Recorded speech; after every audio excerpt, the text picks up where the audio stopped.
there's Joshua Caddison playing at GTFM and Jesse. 17 minutes now then before the news at 11 o'clock. And it's time to introduce my second guest of the morning. And it's time to say good morning to Rosemary Chaloner. First of all, good morning to you, Rosemary. Good morning to you, Gareth. How are you this morning? I'm fine, thank you. Yep, sitting here waiting for your call. As you do, as people do. We do it randomly, don't we? Indeed, you do, yeah. Okay. Plucked out of the air. Yeah, absolutely. Right, now then, yeah, you've written a book called The Balloon Girl. Now, at first, people would be forgiven, I guess, for thinking it's all about birthday parties and celebrations. But this is all about a true story which takes us back to the end of the 19th century. Tell us more, Rosemary. Yeah, indeed, yes, and it's a story that doesn't seem to be very well known in Cardiff, and it was at the height of the Industrial Revolution, really. Cardiff was exporting the most industrial coal all over the world, best coal for heavy industry, shipping, trains, etc. And the council, the town council at that point, they wanted to have a fine arts and maritime and industrial exhibition, which they set up, and it lasted for 6 months, and it took place in what was then known as Capes Park. And so it was a 6-month event, and they wanted to have all the good and the great there, and it was attended by thousands and thousands of people. One of the things that was very popular at that time was ballooning with what were known as aeronauts, and it was a profession. And these sort of daredevil people would go up in a balloon. The balloons with the basket from it. It was just a balloon, and then there was a sort of parachute attached to it with a very thin cord. And the aeronauts would be attached to that parachute through sort of hooks. To 5,000-6,000 feet above wherever they were sailing, they would jump, free fall briefly, and then the parachute would open and they would hopefully land safely. Many of them didn't. There were lots of accidents. That's why people came out. It was a thrill-seeking event. And so Cardiff Town Council decided they wanted that to happen in their industrial fair. What happened? Yeah. Right, okay, well that's interesting, isn't it? So when you say the great and the good were there, I'm guessing the town mayor would have been there and a certain Marquis of Bute.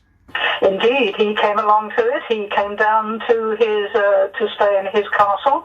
Obviously, we know that Cardiff Castle right there, that fantastic gem that we have in the centre of the city. And so he came along to it. Eventually, they wanted him to open it, but he didn't. I think he declined, and then eventually it was opened properly by the Prince of Wales, I think it was at that point, and. So Marquis of Bute went, and also called Lord Windsor. He was the president of the Industrial Fine Arts Fair. So, yeah, they were all there, plus, say, thousands and thousands of visitors. The entrance where the university building is now, the big university building, the entrance there. So everything was going in through a great big entrance there, about 300 feet long by 400 feet high. The whole of Capes Park, it had a purpose-built lake and a canal. They had a working mine, houses, restaurants. It was just enormous. It was a bit like the Crystal Palace there in the 50s. It was that sort of different, yeah, but more through industry and shipping. So when did you actually first learn then about the young girl which you've dubbed the Balloon Girl? Is she part of Cardiff folklore? He is now, yes, indeed. Well, I work at Cardiff Story Museum, which I think is now called the Museum of Cardiff, and that's in the Hayes, in the old library, and it opened in 2011, and they've got a little library there that you can sit and browse the books, and I'm very interested in aviation, and there was a small book there on Cardiff and Glamorgan aviation, and I sort of picked it up and sort of flicked through it, and there were 3 pages about a little girl called Albertina, Mademoiselle Albertina, and I read it. I was just absolutely, taken away by it. 14 years of age, she'd gone up in this balloon, and then she'd dropped by parachute, and unfortunately she'd landed in the Bristol Channel. So I started researching it, and just out of interest, and then realised there was a book to be had there, and so started the business. Took a few years, and then it was published in 2016. And basically, Gareth, it's the story of this little girl given away when she was 16 months old, and then when she was 14, she'd finished her education. She was given to a fair and a circus.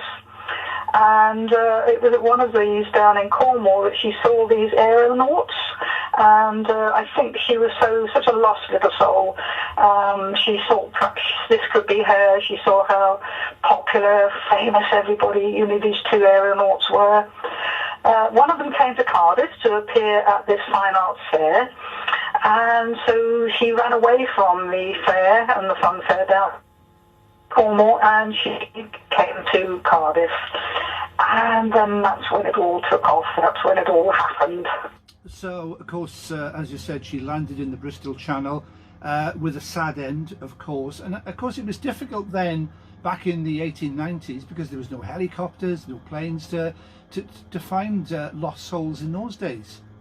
Absolutely. I mean, they did say there was a lot of retribution came back on this French aeronaut who'd organised it. I think they all saw there was money to be made. The aeronaut going, my goodness, how naughty, actually seeing her in her knickerbockers and her ankles, it was a bit these aeronauts were scary, but yeah, so this little girl climbs aboard the balloon, she sails up, she was told to go. Very first time ever, they tried to tell the press and the people who were running the event that she'd been before, which wasn't true.